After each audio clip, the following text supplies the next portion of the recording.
Hello बच्चों, आज हम स्टार्ट कर रहे हैं कैश फ्लो स्टेटमेंट। ठीक है क्या?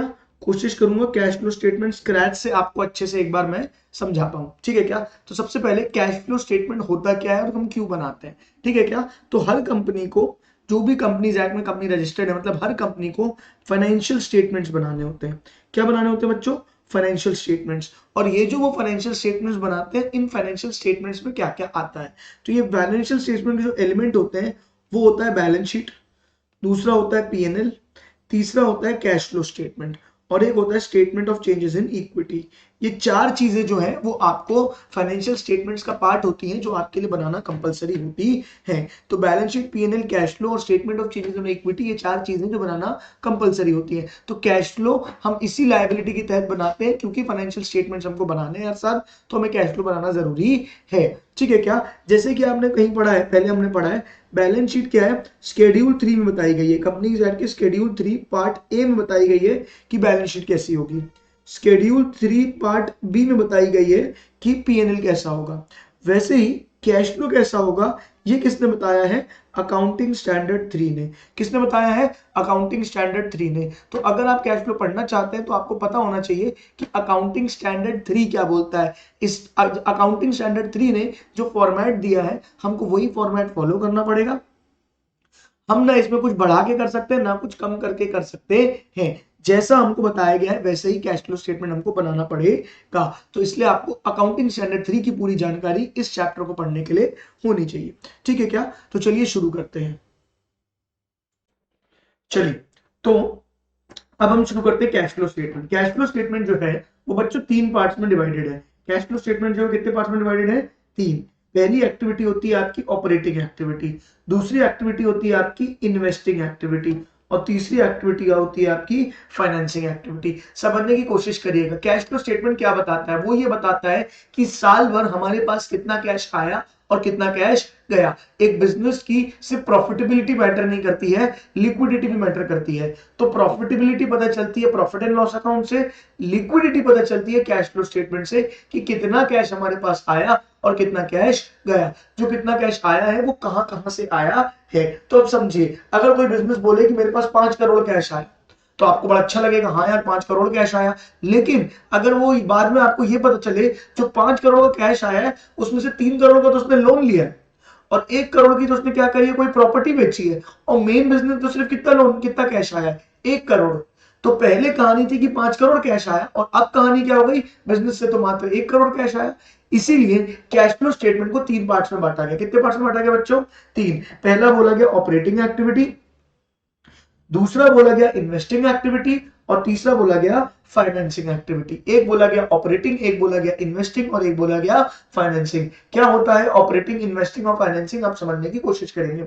मेन धंधे से आने वाला कैश इनफ्लो और कैश आउटफ्लो, जो भी आपका बिजनेस है उस बिजनेस के कारण आने वाला कैश इनफ्लो और कैश आउटफ्लो आपको क्या कहलाता है? Cash flow from operating activity. क्या कहलाता है? Cash flow from operating activity. और अगर मैं आपसे बात करूं कि असेट खरीदने बेचने के कारण, असेट खरीदने बेचने के कारण आने वाला कैश इनफ्लो और आउटफ्लो कहलाता है इन्वेस्टिंग एक्टिविटी। इन्वेस्टमेंट करने से पैसा जाना और इन्वेस्टमेंट करने बेचने से पैसा आना क्या कहलाता है? Investing activity. और तीसरा होता है फाइनेंसिंग एक्टिविटी, मतलब कि आपने शेयर इश्यू किए, आपने लोन लिया, धंधा करने के लिए आपने पैसा उठाया है या पैसा चुकाया है। सरल भाषा में बात करूं तो धंधा करने के लिए आपने पैसा उठाया है या पैसा चुकाया है, क्या कहलाता है? Financing activity. तो एक होता है आपका ऑपरेटिंग एक्टिविटी, मेन धंधे के कारण होने वाला कैश इनफ्लो और आउटफ्लो। एग्जाम्पल से समझते हैं। अगर मान के चलो बेटा कोई एक किराना दुकान है, क्या है? कोई किराना दुकान है। अब इस किराना दुकान में क्या होता है, ये किराना दुकान में जितना भी गुड्स बेच के पैसा आया और गुड्स खरीदने में पैसा गया, ठीक है, गुड्स बेच के पैसा आया, गुड्स खरीदने में, मटेरियल खरीद के आते होंगे फिर बेचते होंगे, गुड्स खरीदने में पैसा गया, गुड्स बेच के पैसा आया, एम्प्लॉइज वगैरह को सैलरी दी, प्रॉपर्टी का रेंट दिया, ठीक है, बिजली का बिल दिया, ये सब धंधे के खर्चे हैं। ये सब काय खर्चे हैं? धंधे के। तो ये काय में आते हैं? ऑपरेटिंग एक्टिविटी में। काय में आते हैं? ऑपरेटिंग एक्टिविटी में। ठीक है क्या? लेकिन अगर मैं आपसे बात करूं कि मैंने कोई असेट खरीदा, कार खरीदी, मान लो उसने कोई फर्नीचर खरीदा, तराजू खरीदा, कोई भी एक असेट खरीदा, तो वो क्या हो जाएगा? Investing activity. या उसके पास एक्स्ट्रा पैसा बच रहा था उसने किसी और कंपनी के शेयर्स खरीद लिए, किसी और कंपनी के डिवेंचर्स, उसका काम शेयर्स खरीदना बेचना नहीं है, उसका काम तो किराने का है, लेकिन क्योंकि एक्स्ट्रा पैसा पड़ा था उसने कहीं जमीन में लगा दिया, कहीं शेयर्स में लगा दिया, कहीं डिवेंचर्स में लगा दिया, तो ये सब क्या होता है, इन्वेस्टिंग का आउटफ्लो। और ये सब बेच दिया तो इन्वेस्टिंग का इनफ्लो। धंधा करने के लिए उसको कैपिटल की रिक्वायरमेंट थी तो उसने लोन ले लिया। क्या होता है तुम्हारा, फाइनेंसिंग, शेयर इश्यू कर दिए, फाइनेंसिंग डिवेंचर इश्यू कर दिए, फाइनेंसिंग तो यही शेयर इश्यू करना, बायबैक करना, डिवेंचर इश्यू करना, रिडीम करना, प्रेफरेंशियल इश्यू करना, रिडीम करना, मेन धंधे के लिए पैसा उठाया या पैसा चुकाया, वो क्या कहलाता है, फाइनेंसिंग एक्टिविटी। तो आपको क्लियर आइडिया होना चाहिए कि क्या होती है ऑपरेटिंग, क्या होती है इन्वेस्टिंग और क्या होती है फाइनेंसिंग। एक दो इलस्ट्रेशन करके देखेंगे कि हम कैसे बाइफरकेट करें ऑपरेटिंग, इन्वेस्टिंग और फाइनेंसिंग। जी हाँ बच्चों, ये आपके सामने एक लिस्ट आएगी और हम आइडेंटिफाई करने की कोशिश करेंगे कि इस लिस्ट में कौन सी एक्टिविटी ऑपरेटिंग है, कौन सी एक्टिविटी इन्वेस्टिंग है और कौन सी एक्टिविटी फाइनेंसिंग है। जैसे कि आप देख सकते हैं पहली कौन सी है, cash received from sale of goods. पहली कौन सी है, cash receive from sale of goods, goods बेच के पैसे आए, क्या हो जाएगा, operating. Cash paid for purchase of goods, goods खरीदने के लिए पैसे गए, ये भी मेन बिजनेस का काम है, ऑपरेटिंग।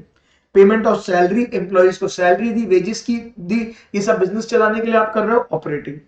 इंटरेस्ट ऑन लोन हमने पे किया, इंटरेस्ट ऑन लोन, अब मैंने लोन, ये मेरा बिजनेस का खर्चा नहीं है, क्योंकि मैंने लोन उठाया था, ये फाइनेंसिंग एक्टिविटी होती है। क्योंकि मैंने क्या उठाया था, लोन उठाया था, ये क्या होती है, फाइनेंसिंग एक्टिविटी। तो उसका इंटरेस्ट पे किया है, क्या पे किया है, इंटरेस्ट, ये भी क्या हो जाएगी, फाइनेंसिंग एक्टिविटी, ऑपरेटिंग एक्टिविटी नहीं होगी। तो वही बोल रहा है, अगर आपने लोन पे किया है, ये आपके बिजनेस का काम नहीं है, बिजनेस का काम तो किराना बेचना है आपका, आपने लोन लिया फाइनेंसिंग एक्टिविटी, तो लोन के लिए ब्याज चुकाया, वो भी क्या हो जाएगा, financing activity. Repayment of loan, loan लिया था उसको रीपे कर दिया, लोन लिया था उसको क्या कर दिया, रीपे कर दिया। लोन लेना फाइनेंसिंग है तो लोन को रीपे करना भी क्या है, फाइनेंसिंग एक्टिविटी है। ठीक है क्या, अगला देखो, मशीनरी खरीदी, मशीनरी खरीदी क्या हो जाएगा, असेट खरीदा है, भले बिजनेस के लिए खरीदा है लेकिन मेन बिजनेस मशीन खरीदना बेचने का नहीं है ना, किराना खरीदने बेचने का है, मशीन खरीदना इज एन असेट खरीदना, तो क्या हो जाएगा, investing activity. Dividend paid, share issue किए थे तो पैसा आया था, फाइनेंसिंग एक्टिविटी। शेयर इश्यू करना क्या होता है, फाइनेंसिंग एक्टिविटी, तो उसके बदले में डिविडेंड पे किए, वो भी क्या हो जाएंगे, financing activity. Sale of car in cash, sale of car in cash, मैंने कार बेच दी, क्या है, मैंने कार बेच दी, क्या है, इन्वेस्टिंग एक्टिविटी। कार खरीदी, एक असेट था, इन्वेस्टिंग, बेच दी, इन्वेस्टिंग। ठीक है क्या, कमीशन रिसीव्ड, कमीशन मिलना मेरे बिजनेस का बेसिक काम हो सकता है कि मैंने कुछ ऐसा माल बेचे, बीच में कमीशन खाई, तो ये ऑपरेटिंग हो जाएगा। और check receive from trade receivable, debtor यानी कि जिसको माल बेचा था उससे पैसा मिला है, तो ये भी क्या हो जाएगा, ऑपरेटिंग एक्टिविटी। तो एक बार मैं अगर लिखूं कौन सी ऑपरेटिंग है, तो सेल ऑफ गुड्स ऑपरेटिंग है, ऑपरेटिंग है, ऑपरेटिंग है। इंटरेस्ट ऑन लोन, मैंने आपने लोन दिया है, लोन लिया फाइनेंसिंग, तो उस पर इंटरेस्ट चुकाना भी फाइनेंसिंग। लोन लेना फाइनेंसिंग, तो लोन रीपे करना भी financing. Purchase of machinery, investing, purchase of machinery, investing. Share issue करना फाइनेंसिंग, तो शेयर इशू करने के कारण ही क्या करना पड़ रहा है, डिविडेंड पे करना पड़ रहा है, तो ये भी क्या हो जाएगा, फाइनेंसिंग। कार खरीदना क्या हो जाएगा, कार खरीदना क्या हो जाएगा, इन्वेस्टिंग, तो कार बेचना भी क्या हो जाएगा, इन्वेस्टिंग। कमीशन मिली, ये बिजनेस का काम हो सकता है, ऑपरेटिंग। डेटर से पैसा मिला, ऑपरेटिंग। तो ये होता है, अपन ने एक बार आइडेंटिफाई करने की कोशिश करी कि कौन सी एक्टिविटी ऑपरेटिंग, इन्वेस्टिंग और फाइनेंसिंग होती है। आइए एक क्विक आइडिया देता हूं आपको इन्वेस्टिंग और फाइनेंसिंग एक्टिविटी से रिलेटेड, ठीक है क्या, फिर इसको थोड़ा सा डिटेल में समझेंगे। पहले बेसिक बेसिक बताता हूं, इन्वेस्टिंग एक्टिविटी में क्या क्या आता होगा, अपन एक बार इसको लिस्ट आउट करने की कोशिश करते हैं। पहली चीज आती है परचेस ऑफ असेट, कोई भी असेट खरीदा तो वो क्या हो जाएगा, इन्वेस्टिंग एक्टिविटी। ऑब्वियस सी बात है, अगर परचेज आता है तो सेल ऑफ असेट भी क्या हो जाएगा, इन्वेस्टिंग एक्टिविटी। अभी मैं इनफ्लो आउटफ्लो में बाइफरकेट नहीं कर रहा हूं, अभी सिर्फ मैं आपको बता रहा हूं क्या होती है investing activity. Purchase of asset, sale of asset, क्या बात समझ में आ रही है, ये होती है आपकी मेनली इन्वेस्टिंग एक्टिविटी। ठीक है क्या, अच्छा तीसरा क्या होता है, purchase of investment, purchase of investment, आपके पास सरप्लस पैसा रखा था, आपने कहीं पे इन्वेस्ट कर दिया। अच्छा अब आप मुझे खुद बताओ, अगर आपके पास सरप्लस पैसा रखा है तो आप उसको कहां कहां इन्वेस्ट करोगे, तो वो सब आ जाएगा परचेज ऑफ इन्वेस्टमेंट के अंदर। एक बार लिस्ट बना के देखते हैं परचेज ऑफ इन्वेस्टमेंट में क्या क्या आ जाएगा बच्चों, देखो जैसे कि मेरे पास एक्स्ट्रा पैसा रखा था, मैंने प्रॉपर्टी खरीद ली, तो मैं एक बार बोलता हूं परचेज ऑफ लैंड या प्रॉपर्टी, क्या हो जाएगा, इन्वेस्टिंग एक्टिविटी। फिर मैं क्या बोलता हूं, मेरे पास एक्स्ट्रा पैसा रखा था, मैंने किसी कंपनी के शेयर्स खरीद लिए, परचेज ऑफ शेयर्स भी क्या हो जाएगा, इन्वेस्टिंग एक्टिविटी। ठीक है क्या, परचेज ऑफ शेयर्स और इश्यू ऑफ शेयर्स में फर्क होता है, अभी रुक के देखिएगा, फाइनेंसिंग में आएंगे तो कॉन्सेप्ट एकदम क्लियर हो जाएगा। ठीक है, मेरे पास एक्स्ट्रा पैसा रखा था, मैंने क्या करा, कोई डिबेंचर्स परचेज कर लिए, परचेज ऑफ डिबेंचर्स, ये भी क्या हो जाएगा तुम्हारा, इन्वेस्टिंग एक्टिविटी। ठीक है, चौथा बोलता हूं मैं, मेरे पास सरप्लस पैसा रखा था, मैंने कहीं पे क्या कर दिया, किसी को लोन दे दिया, तो मैं बोलता हूं loans and advances given, loan and advances given, मैंने किसी को क्या दे दिया, लोन दे दिया, तो ये सब क्या हो जाएगा, इन्वेस्टमेंट एक्टिविटी। ये कैसे हो जाएगा, इन्वेस्टिंग एक्टिविटी। अब मुझे ये बताओ, अगर परचेज ऑफ इन्वेस्टिंग आ रहा है तो सेल ऑफ इन्वेस्टमेंट भी आएगा, परचेज ऑफ इन्वेस्टमेंट आ रहा है तो सेल ऑफ इन्वेस्टमेंट भी आएगा। अच्छा, सेल ऑफ इन्वेस्टमेंट में क्या क्या आएगा, आप मुझे खुद बताओ, जो जो परचेज किए थे इन्वेस्टमेंट उन सबका सेल बोल देता हूं, सेल ऑफ लैंड क्या हो जाएगा, परचेज ऑफ शेयर्स तो sale of shares, purchase of debentures sale of debentures, loans and advances given, loan दिया था, अब लोन रिकवर्ड, ये सब भी क्या हो जाएगा, इन्वेस्टिंग एक्टिविटी। अच्छा, अगर बताओ हम इन्वेस्ट करते हैं तो क्या फ्री में इन्वेस्ट करते हैं कि बदले में कुछ रिटर्न चाहते हैं, बदले में कुछ रिटर्न चाहते हैं, तो रिटर्न ऑन इन्वेस्टमेंट भी क्या हो जाएगा, investing activity. Return on investment मतलब अगर मान के चलो मैंने लैंड खरीदा और किसी को किराए पे दिया है, तो मुझे बदले में क्या मिलेगी, रेंट रिसीव्ड, रेंट रिसीव्ड क्या हो जाता है, इन्वेस्टिंग एक्टिविटी। शेयर्स खरीदे थे तो क्या फ्री में मिले थे, नहीं, डिविडेंड रिसीव्ड भी क्या हो जाता है, इन्वेस्टिंग एक्टिविटी। डिबेंचर खरीदे तो क्या फ्री में खरीदे थे, नहीं, इंटरेस्ट मिलेगा, इंटरेस्ट रिसीव भी क्या हो जाता है, इन्वेस्टिंग एक्टिविटी। लोन रिकवर्ड तो लोन दिया था, तो लोन दिया तो फ्री में दिया था क्या, नहीं, बदले में इंटरेस्ट मिलेगा, तो इंटरेस्ट रिसीव भी क्या हो जाएगा, इन्वेस्टिंग एक्टिविटी। तो ये सारी एक लिस्ट होती है, मेजर लिस्ट होती है आपकी इन्वेस्टिंग एक्टिविटी की। पॉज करके इसको नोट करें और एक बार ध्यान से आइडेंटिफाई करें कि क्या हो रहा है, जमीन खरीदना, जमीन बेचना, किसी दूसरी कंपनी का शेयर्स खरीदना और उसी शेयर्स को बेचना, किसी दूसरी कंपनी का डिबेंचर्स खरीदना और उसको बेचना, फिर दूसरी कंपनी का प्रेफरेंस शेयर्स खरीदना और उसको बेचना। ठीक है क्या, किसी को लोन देना, ये सब क्या है, इन्वेस्टिंग एक्टिविटी। अच्छा, ये सब फ्री में नहीं करते हैं, तो डिविडेंड मिला, इंटरेस्ट मिला, रेंट मिला, ये सब क्या हो जाती है, आपकी इन्वेस्टिंग एक्टिविटी हो जाती है। तो ये एक शॉर्ट नोट था इन्वेस्टिंग में। अभी एक बार फाइनेंसिंग समझेंगे और फिर इन्वेस्टिंग और फाइनेंसिंग को कंपेयर करेंगे। पहले आप इतना एक बार इसको पॉज करें और इसको नोट करके समझे ध्यान से। चलिए अब बात करते हैं हम किसके बारे में, फाइनेंसिंग एक्टिविटी के बारे में। बच्चों इसके बारे में बात करते हैं, फाइनेंसिंग एक्टिविटी। अब मैं आपको एक फाइनेंसिंग एक्टिविटी की लिस्ट दूंगा और फिर इन्वेस्टिंग और फाइनेंसिंग को आपस में कंपेयर करेंगे। अगर आपने मार्केट से पैसा उठाया है बिजनेस करने के लिए तो वो फाइनेंसिंग एक्टिविटी है। अच्छा, उठाया है तो चुकाना भी पड़ेगा, उसको चुकाना भी फाइनेंसिंग एक्टिविटी है। अच्छा, उठाया तो फ्री में मिलेगा क्या, नहीं, बदले में कुछ ना कुछ ब्याज या डिविडेंड देना पड़ेगा, तो वो भी फाइनेंसिंग एक्टिविटी। बड़े इंटरेस्टिंग तरीके से बताता हूं मैं इसको तीन पार्ट में बांटता हूं। एक, पैसा उठाया, मतलब मार्केट से पैसा उठाया। अच्छा, उठाया तो फ्री में मिलेगा क्या, नहीं, बदले में आपको कुछ पे करना पड़ेगा, मतलब रिटर्न पे करना पड़ेगा, और आखिरी में वो पैसा चुकाना भी पड़ेगा। तो पैसा उठाया, पैसा चुकाया, समझ रहे भाई लोग, एक क्या है पैसा उठाया, दूसरा क्या है पैसा चुकाया, और बीच में फ्री में तो मिलेगा नहीं, बदले में कुछ ना कुछ रिटर्न पे किया। एग्जांपल लिखूंगा, सारी चीजें क्रिस्टल क्लियर हो जाएगी। मैंने लोन लिया,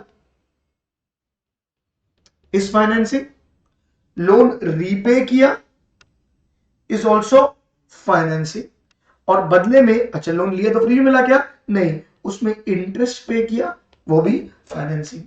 अच्छा, लोन के अलावा और क्या करते हैं बंदे, शेयर इशू करते हैं, शेयर इशू किया, फाइनेंसिंग। शेयर्स रिडीम नहीं होते, शेयर्स बायबैक होते हैं, शेयर्स बायबैक किए, वो भी फाइनेंसिंग। पैसा चुकाया और फ्री में मिलते हैं शेयर्स, नहीं, बदले में डिविडेंड पे किया, वो भी क्या है, फाइनेंसिंग। ठीक है, share issue, share purchase, share sale, ऊपर परचेज और सेल आया था, शेयर इशू आया था। अभी जब कंपेयर करेंगे तो क्रिस्टल क्लियर हो जाएगा सब में क्या फर्क है। ठीक है क्या, अभी बस देखते जाओ। अगला क्या है, डिबेंचर इशू किया, डिबेंचर इशू किया, डिबेंचर इशू किया क्या है बताओ मेरे को, डिबेंचर इशू किया क्या है बेटा, फाइनेंसिंग। तो डिबेंचर इशू किया तो डिबेंचर को रिडीम भी कर, और रिडीम किया बदले में क्या बनना पड़ेगा, इंटरेस्ट पे करना पड़ेगा। इंटरेस्ट पे भी क्या हो जाएगा, फाइनेंसिंग। क्या बात समझ में आ रही है। वैसे ही प्रेफरेंस शेयर्स इशू किया, फाइनेंसिंग, रिडीम किया, financing, dividend preference dividend pay किया, फाइनेंसिंग। क्या बात समझ में आ रही है। तो लोन लेना, शेयर इशू करना, डिबेंचर इशू करना, प्रेफरेंशियल इशू करना, फाइनेंसिंग, तो इनको चुकाना, डिबेंचर रिडीम करना, प्रेफरेंशियल रिडीम करना, शेयर बायबैक करना और लोन रिपे करना, ये सब भी क्या है, फाइनेंसिंग। और साथ में ये सब फ्री में नहीं मिलता, इंटरेस्ट पे करना, डिविडेंड पे करना, प्रेफरेंस डिविडेंड पे करना, ये क्या हो जाएगा, फाइनेंसिंग। तो एक बार आप इसको भी देख सकते हो, ये हो जाती है आपकी फाइनेंसिंग एक्टिविटी। तो पहले हमने आइडेंटिफाई करी ऑपरेटिंग, फिर आइडेंटिफाई करी इन्वेस्टिंग और फिर आइडेंटिफाई करी फाइनेंसिंग। अभी एक चार्ट बनाऊंगा जिसमें इन्वेस्टिंग और फाइनेंसिंग को कंपेयर करेंगे और उसमें थोड़ी सी क्लैरिटी देंगे। वो चार्ट देख के अपन आइडेंटिफिकेशन कंप्लीट कर लेंगे, फिर हम एक एक करके मेथड सीखेंगे कि कौन सी चीज कैसे कैलकुलेट होती है। ठीक है क्या, आइए एक बार इसको चेक करिए फिर अपन समझते हैं। अब हम ऑपरेटिंग, इन्वेस्टिंग और फाइनेंसिंग एक्टिविटी को आपस में क्या करेंगे बच्चों, कंपेयर करेंगे। ऑपरेटिंग, इन्वेस्टिंग और financing, sorry, investing and financing activity को आपस में क्या करेंगे, कंपेयर करेंगे, ताकि आपको एक अच्छी सी कॉन्सेप्चुअल क्लैरिटी आए। बात को समझने की कोशिश करना, ठीक है क्या। लोन लिया इज फाइनेंसिंग, लोन दिया इज इन्वेस्टिंग। मैंने मार्केट से पैसा उठाया बिजनेस करने के लिए, फाइनेंसिंग है। लेकिन मैंने लोन दिया है तो मैंने अपने एक्सेस पैसे को कहीं पे इन्वेस्ट किया है, इसलिए लोन टेकन इज फाइनेंसिंग, लेकिन loan given is investing. Loan लिया इज फाइनेंसिंग, लोन दिया इज इन्वेस्टिंग। उसी हिसाब से अगर मैं आपको दूसरी बात बताऊं, लोन लिया लोन दिया हो गया। अगर मैं दूसरा बताऊं आपको क्या हो जाएगा, जैसे कि शेयर्स इशू किए तो मार्केट से पैसा उठाया है, तो शेयर्स इशूड इज फाइनेंसिंग। लेकिन अगर शेयर परचेज किए, किसी और कंपनी के शेयर्स खरीद लिए हैं, तो शेयर्स परचेज इज व्हाट बेटा, इन्वेस्टिंग। वैसे ही debenture issued is financing, market से पैसा उठाया है, और डिबेंचर्स परचेज मतलब किसी और कंपनी के डिबेंचर्स परचेज किए, आपने पैसा कहीं पे इन्वेस्ट किया है। ठीक है क्या। वैसे ही प्रेफरेंशियल इशूड इज फाइनेंसिंग और प्रेफरेंशियल परचेज इज इन्वेस्टिंग। अच्छा, शेयर इशू किया है तो डिविडेंड पे करेंगे, ठीक है। डिबेंचर इशू किया है तो इंटरेस्ट पे करेंगे। Dividend paid, interest paid is financing, लेकिन डिविडेंड रिसीव्ड और इंटरेस्ट रिसीव्ड इज व्हाट बेटा, इन्वेस्टिंग। क्लियर है क्या। तो इससे आपको क्लियर कंपैरिजन मिलेगा, ऑपरेटिंग, इन्वेस्टिंग, फाइनेंसिंग क्या होता है और कौन सी एक्टिविटी ऑपरेटिंग होती है, इन्वेस्टिंग होती है और फाइनेंसिंग होती है। ठीक है क्या। तो ये वाले वीडियो में हमने ऑपरेटिंग, इन्वेस्टिंग, फाइनेंसिंग का बाइफर्केशन देखा। नेक्स्ट वीडियो में हम देखेंगे कि कैसे ऑपरेटिंग एक्टिविटी बनाई जाती है। ठीक है, थैंक यू।